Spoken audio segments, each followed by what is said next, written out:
Hi kids, welcome to St. Mary Ann's Episcopal Church's Story Time, where you can follow along in your story Bibles. Simply listen for the title and the page number. I hope you enjoyed this special Bible story time. Hi guys, welcome back to another story. Today we'll be reading God's Wonderful Surprise on page 310. Jesus' friends were sad. They would never see their best friend again. How could this happen? Wasn't Jesus the rescuer? The king God had promised? It wasn't supposed to end like this. Yes, but it wasn't supposed to end like this. Yes, but whoever said anything about the end? Just before sunrise, on the third day, God sent an earthquake and an angel from heaven. When the guards saw the angel, they fell down with fright. The angel rolled the huge stone away and sat on top of it and waited.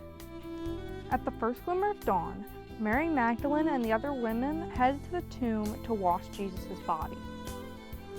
The early morning sun slanted through the ancient olive trees, drops of dew glittering on the leaves and grasses, little tears everywhere.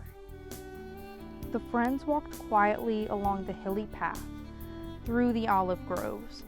They reached the tomb and immediately noticed something odd. It was wide open. They peered through the opening into the dark tomb. But wait, Jesus' body was gone. And something else. A shining man was there with clothes made from lightning.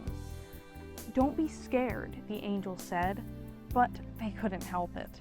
They screamed anyway. The angel asked them, "What are you doing here? This is a tomb, and tombs are for dead people." The women couldn't speak. "Jesus isn't dead anymore," he said. "He's alive again." And their hearts leapt. And then the angel laughed with such gladness that they felt for a moment as if they had woken from a nightmare. The other women rushed home, but Mary stayed behind. How could it be true? Jesus was definitely dead. How could he be alive? Just then, Mary heard someone else in the garden. Perhaps it's a gardener, she thought. He'll know where Jesus' body is. "I don't know where Jesus is," Mary said urgently. "I can't find him." But it was all right. Jesus knew where she was, and he had found her. Mary, only one person said her name like that. She could hear her heart thumping. She turned around. She could just make out a figure. She shaded her eyes to see and thought she was dreaming. But she wasn't dreaming. She was seeing Jesus.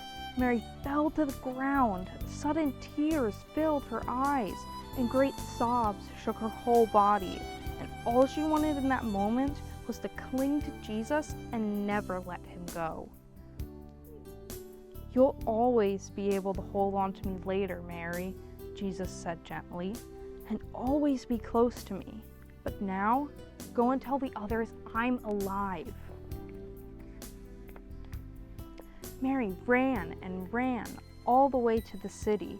She had never run so fast or so far in all of her life. She felt she could have run forever.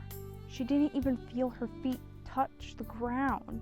The sun seemed to be dancing and gleaming and bouncing across the sky, racing with her and shining brighter than she could ever remember in the clear, fresh air.